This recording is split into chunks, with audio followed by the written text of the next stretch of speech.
When I first bought the old farmhouse at the edge of Willow Creek, I thought my days of dealing with HOA drama were finally behind me.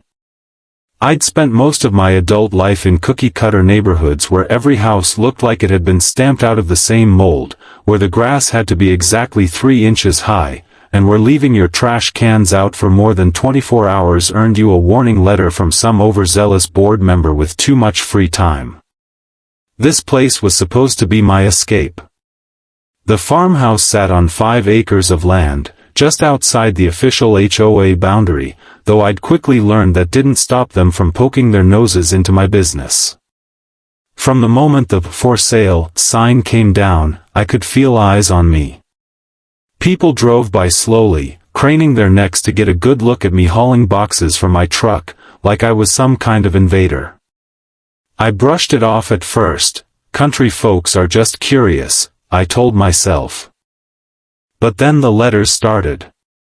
The first one was polite enough, though still absurd. It came in an official-looking envelope, with the HOA logo printed across the top like it was some kind of government seal. It welcomed me to the neighborhood and then informed me that my front porch light was not in compliance with community standards. I nearly laughed out loud when I read it. My property wasn't even under their HOA jurisdiction, something the realtor had confirmed several times because I'd made it clear that was a deal-breaker for me. I threw the letter in the trash and went back to unpacking. A week later, I got another letter. This one was less friendly.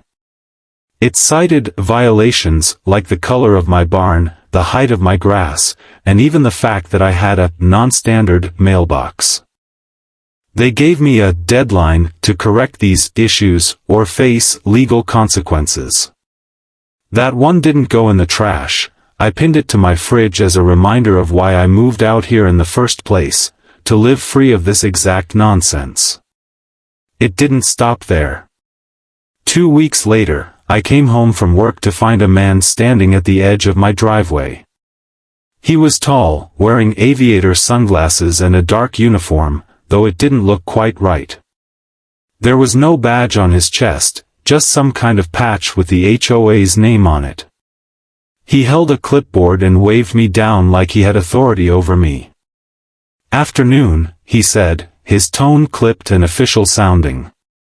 "We've had multiple complaints from the association about your property. I'm here to issue a citation."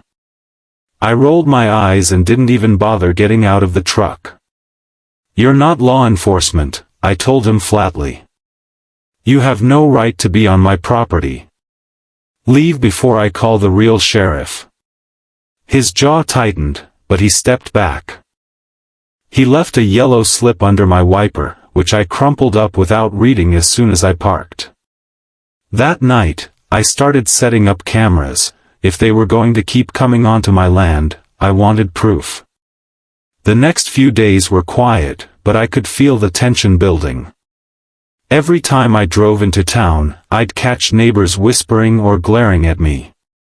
People slowed down as they passed my property. One truck even parked on the road and sat there for a good 15 minutes before finally pulling away.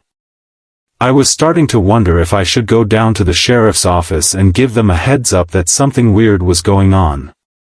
I never got the chance, because 3 nights later, just after dark, the sound of engines woke me up. I peeked out the window and saw 2 black SUVs idling at the end of my driveway, their headlights cutting through the night.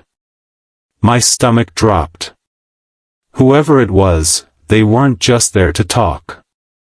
I grabbed my phone and quietly turned on the outside floodlights. As soon as the yard lit up, 4 men stepped out of the SUVs. They were all wearing dark clothing, some even had tactical vests, and for a second, I thought maybe they really were law enforcement. But then I noticed the details: no proper badges, no official insignias, just more HOA patches on their sleeves and a lot of attitude.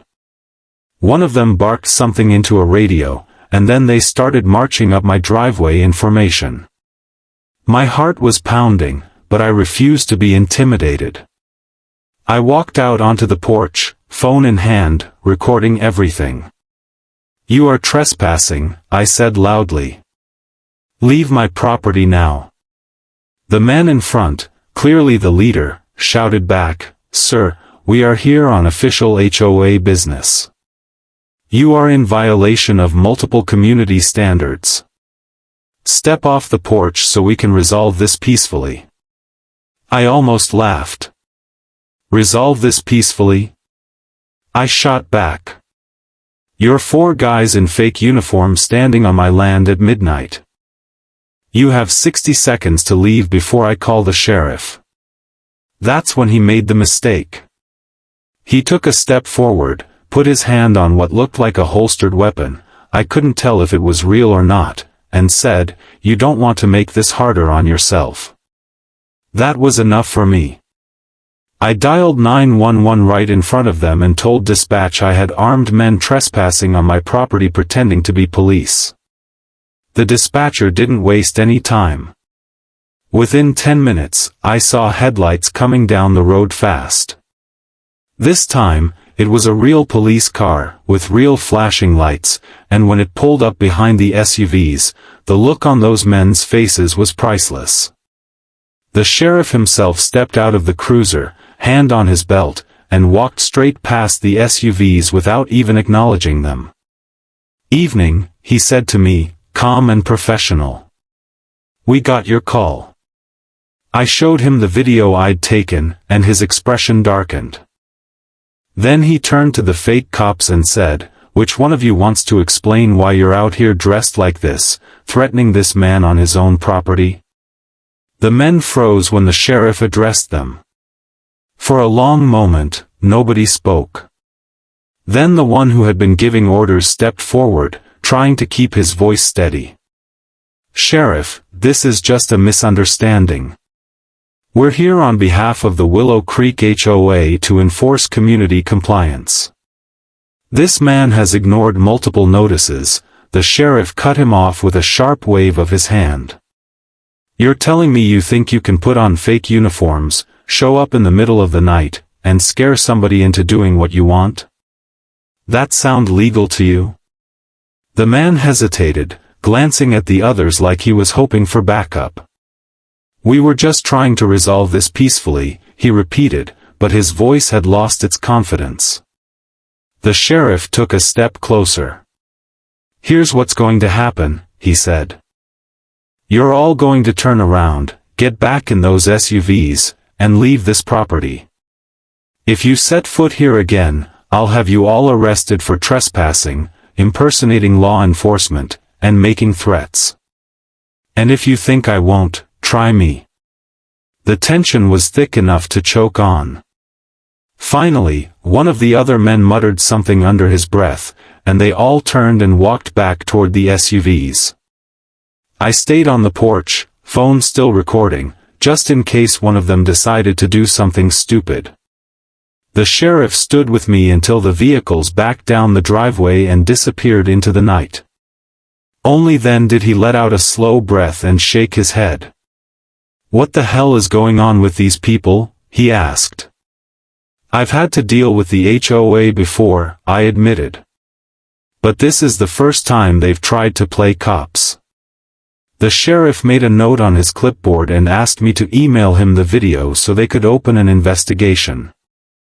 Before he left, he said something that stuck with me: "You did the right thing calling us.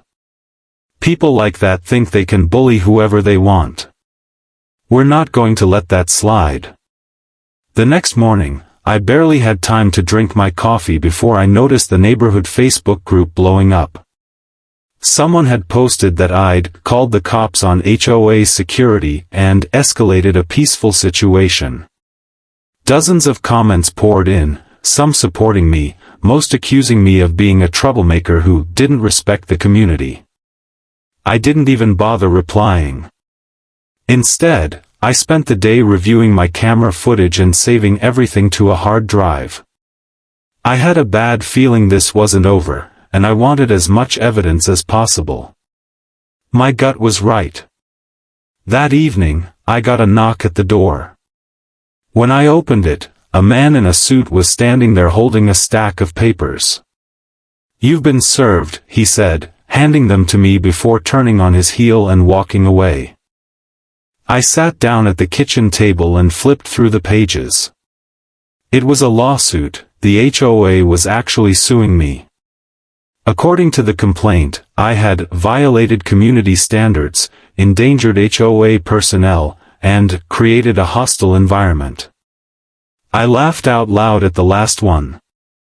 If anything, they were the ones creating a hostile environment. I called my lawyer, a no-nonsense guy named Mark who'd helped me close on the property, and told him what was going on. He asked me to send him everything, the letters, the video, even screenshots from the Facebook group. "They're bluffing," he said after reviewing it all. HOAs love to threaten lawsuits because most people just roll over. But they have no jurisdiction over you. If they want to take this to court, we'll wipe the floor with them. Mark filed a countersuit the next day for harassment and trespassing, and that's when things really started heating up. The HOA president, a woman named Linda who had been the source of most of my problems, started showing up outside my property every other day. Sometimes she just stood there, arms crossed, glaring at me. Other times she shouted about how I was destroying the community and setting a bad example. I ignored her, but the cameras caught every second. A week later, one of the men from the fake cop stunt came back while I was at work and left another letter stuck in my doorframe. This one wasn't official looking at all, just a piece of paper with a typed message: "Drop the countersuit, or next time we won't just talk." I handed the note straight to the sheriff's department, and they took it seriously. They even started doing extra patrols past my property at night.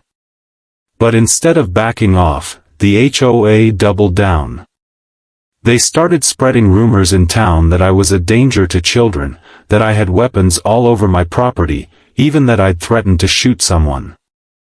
It got so bad that one of my coworkers pulled me aside and asked if everything was okay. "They're trying to scare me into leaving," I told him. "But I'm not going anywhere." I started getting calls from neighbors who'd never spoken to me before, some apologizing for how I was being treated, others asking if I'd really pulled a gun on the HOA. I told them the truth and sent them the video of the night the sheriff showed up. Slowly, word started spreading that I wasn't the bad guy after all.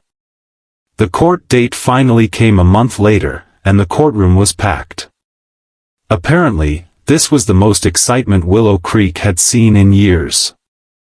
Linda sat at the plaintiff's table looking smug, like she was already planning where to put the "for sale" sign on my lawn. But when the judge asked her lawyer to present evidence of my violations, all they had were the same letters they'd been sending me and some photos of my property, none of which proved I'd done anything wrong. When it was our turn, Mark played the video of the fake cops walking up my driveway in the middle of the night.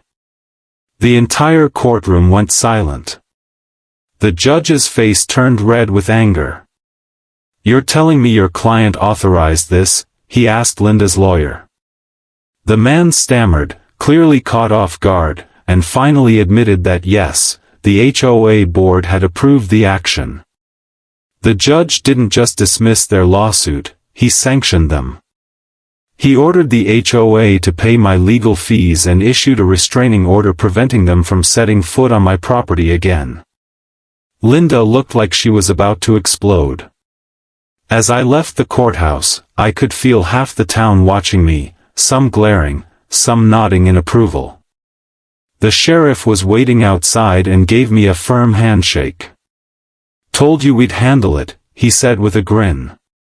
"But something tells me this isn't the last time they'll try something stupid."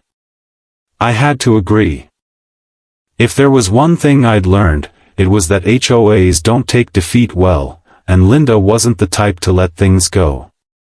For a couple of weeks after the court ruling, things were quiet, almost too quiet. The patrol cars still passed by a few times at night, but I didn't see Linda or any of her board members lurking near my driveway anymore. At first, I thought maybe the restraining order had done its job, but deep down I knew better.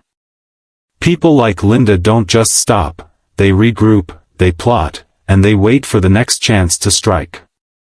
Sure enough, little things started happening around the property. My mailbox was smashed one morning.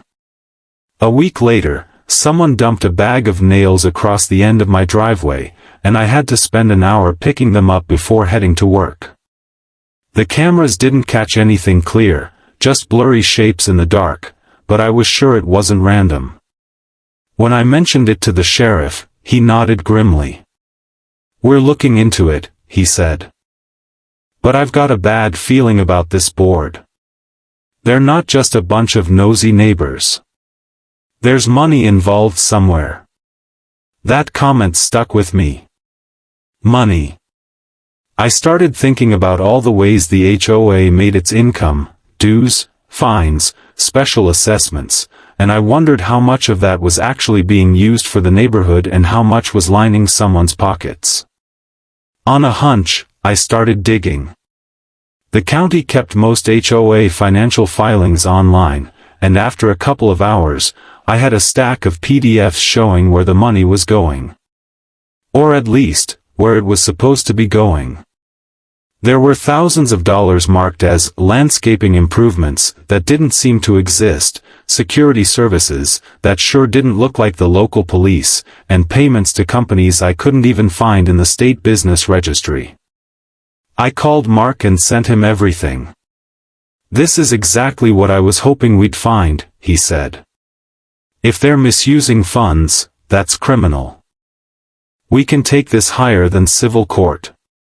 Mark reached out to the state attorney general's office, and that's when things really got serious. Investigators started poking around, quietly interviewing residents, asking about missing funds, asking if anyone had been pressured into paying fines. Word traveled fast, and soon my phone was blowing up with neighbors telling me stories. One man said the HOA had threatened to foreclose on his house over a $200 fine for unapproved holiday decorations. A single mom admitted she'd been paying hundreds in made-up fees because she was terrified of losing her home. The more I heard, the angrier I got. It wasn't just me they were targeting, they'd been running a racket on half the neighborhood. Linda must have figured out that I was behind the investigation, because the harassment suddenly escalated. One night, just before midnight, my cameras caught two men sneaking around near my barn. They didn't take anything, but they moved some of my tools and left the gate open so my animals could wander off. Thankfully, I found them before anything happened, but that was the last straw. I called the sheriff again, and this time he sent deputies to sit in an unmarked car down the road. 2 nights later, the same men came back, and the deputies caught them red-handed. When they were arrested, guess whose names they gave as the people who hired them? Linda and the vice president of the HOA board. The next morning, the sheriff himself came out to give me the news. "They're in custody," he said. "And we've got enough to hit them with conspiracy, harassment, and criminal trespass." I felt a weight lift off my shoulders. But the sheriff wasn't done.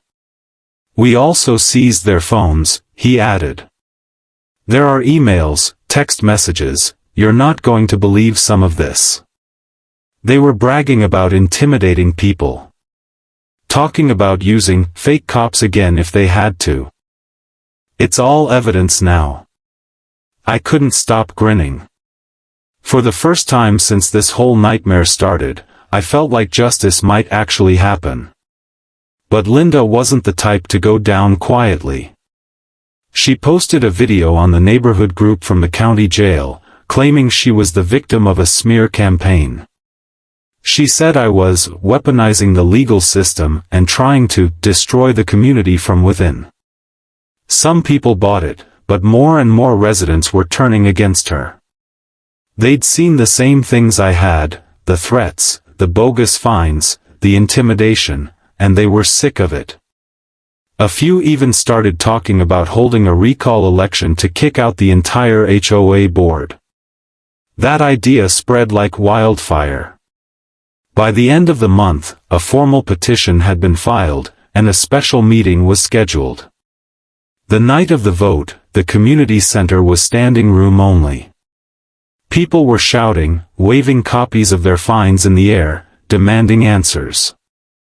When the ballots were counted, the result was unanimous: the entire board was removed. Linda lost her position as president, and a new slate of members was elected on the spot. I didn't run for a seat. I had no interest in policing people's flower beds, but several neighbors came up to me and thanked me for standing up to her. "If you hadn't fought back, they'd still be bleeding us dry," one older man said, shaking my hand. "You saved this neighborhood." The new board's first order of business was to open the books. Sure enough, the financial records were a disaster. Tens of thousands of dollars were unaccounted for, and several of the companies being paid for services didn't even exist. The board voted to refer everything to law enforcement, and criminal charges were filed against Linda and 2 other board members for embezzlement. It felt like a turning point, like the nightmare was finally ending, but a part of me still kept my cameras running, just in case. The weeks following the recall election felt like living in a completely different town. The new HOA board held open meetings where anyone could speak, posted financial updates publicly, and promised that things were going to be run by the book from now on. It was a refreshing change, but I didn't let my guard down. I'd learned the hard way that people like Linda didn't just give up, they schemed from the shadows, and sure enough, news started trickling in that she had posted bail. The sheriff called me personally to let me know. "She's out, but she's being watched," he assured me. "She's got conditions on her release, so if she even sets foot near your property, she's going back inside." That gave me some peace of mind, but the thought of her being free still made my skin crawl. Mark kept me updated as the investigation unfolded. The Financial Crimes Unit had gone through every single HOA transaction over the past 3 years, and what they found was worse than anyone expected. There were fake invoices, kickbacks from contractors, even evidence that fines were deliberately inflated so the board could skim extra cash. One of the most shocking discoveries was that the security service I'd been harassed by wasn't just a few guys with uniforms, it was an entire off-the-books operation. Linda had been paying these men under the table to intimidate homeowners, collect fines, and in some cases, trespass on private property to take photos as evidence. It was like something out of a bad TV crime show, and now it was all coming to light. The sheriff invited me down to the station one afternoon to see some of the evidence they'd collected. There were printed emails where Linda and her vice president laughed about scaring the new guy straight. One message even mentioned that I might be useful as an example to the others, if they could get me to sell or cave in. Seeing those words in black and white lit a fire in me.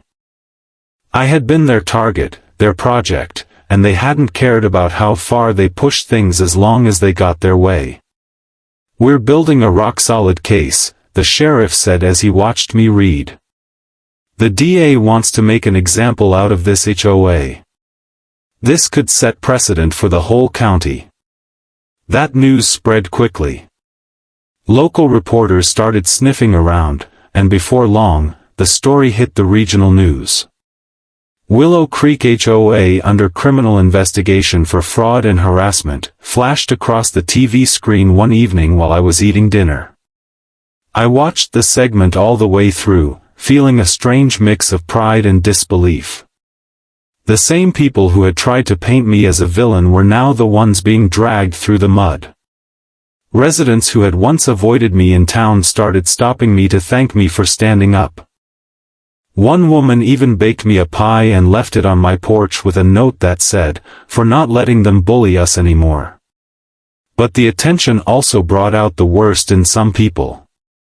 A few of Linda's loyalists, the ones who had benefited from the old board's corruption, started trying to spin the narrative. They claimed this was a witch hunt, that the charges were exaggerated, that I was just out for revenge. One even drove past my house shouting insults out the window. It was annoying, but it also showed me how desperate they were getting. They knew the walls were closing in. When the grand jury finally handed down indictments, it felt like a victory not just for me, but for everyone in the neighborhood who had been pushed around. Linda and 2 other board members were charged with conspiracy, wire fraud, and embezzlement. The men they had hired as security faced charges of criminal impersonation and trespassing. The sheriff told me privately that they were looking at serious prison time. They tried to run this like their own little kingdom, he said. Now they're going to see what happens when the law gets involved. The trial was scheduled for early spring, and by then, the entire county was talking about it. I was subpoenaed as a witness, and though I wasn't exactly thrilled about the idea of taking the stand, I knew it was necessary. When the day came, I sat in the courtroom once again, this time surrounded by neighbors who were there to support me. The prosecutor played my original video for the jury, the one from that night when the fake cops marched up my driveway. Seeing it on the big screen still made my heart race, but it also reminded me how far we'd come. During cross-examination, Linda's lawyer tried to paint me as confrontational, claiming I provoked the HOA by refusing to comply with their letters. But Mark was ready for that. He presented the deed to my property, showing clearly that I was outside the HOA's jurisdiction.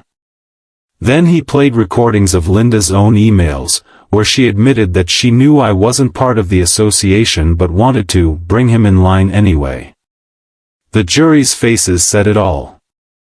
By the end of the second week of testimony, it was clear which way the verdict was going to fall. The defense barely put up a case, and when the judge finally read the verdict, guilty on all counts, the room erupted in cheers. Linda was led away in handcuffs, her expression a mix of fury and disbelief. I sat there in stunned silence, feeling like a weight I'd been carrying for months had finally been lifted. The sheriff gave me a nod from the back of the room, and I nodded back. Justice had been served, and for the first time in a long time, I felt like I could breathe again. Life after the trial felt almost unreal, like the whole nightmare had been part of some bad dream. The news outlets kept running stories for weeks, digging deeper into the corruption that had festered under Linda's leadership. Every day seemed to bring another revelation, more fake invoices, more residents who had been bullied, more proof of just how far they were willing to go to keep their power. I watched it all from my porch, sipping coffee, feeling the quiet of my land settle around me like a warm blanket. For the first time since moving in, I could enjoy my home without waiting for the sound of engines in the driveway or footsteps creeping through the yard at night. The new HOA board didn't waste any time turning things around. They canceled all outstanding bogus fines, refunded money to homeowners who had been overcharged, and put strict transparency rules in place. They even held a town cookout to celebrate a fresh start for Willow Creek, and I went, mostly because a neighbor talked me into it. People I'd barely spoken to before came up to shake my hand, thank me, or just say hello. It felt strange, being treated like some kind of local hero, but in a way, I guess that's what I had become. I wasn't looking for recognition, all I'd ever wanted was to be left alone, but I couldn't deny it felt good to see the community coming together again, this time without fear hanging over everyone's head. The sheriff dropped by one afternoon just to catch up. He leaned on the railing of my porch and smiled. "You know," he said, "you've probably done more to clean up this county than half my deputies." I laughed and told him I'd rather stick to fixing fences and tending the land than fighting HOA wars, but I appreciated the compliment. He gave me a serious look then. "If you ever run into trouble again, you call me right away. We're not going to let something like this happen twice." I promised him I would. Even after everything, it felt good knowing I had someone in law enforcement who actually cared about justice and not just keeping the peace. In the months that followed, the neighborhood settled into a new rhythm. People started repainting their houses the colors they actually liked instead of whatever shade the HOA had approved. Kids rode bikes without being told to get off the sidewalk. Someone even put up a swing in their front yard, something that would have earned a fine before.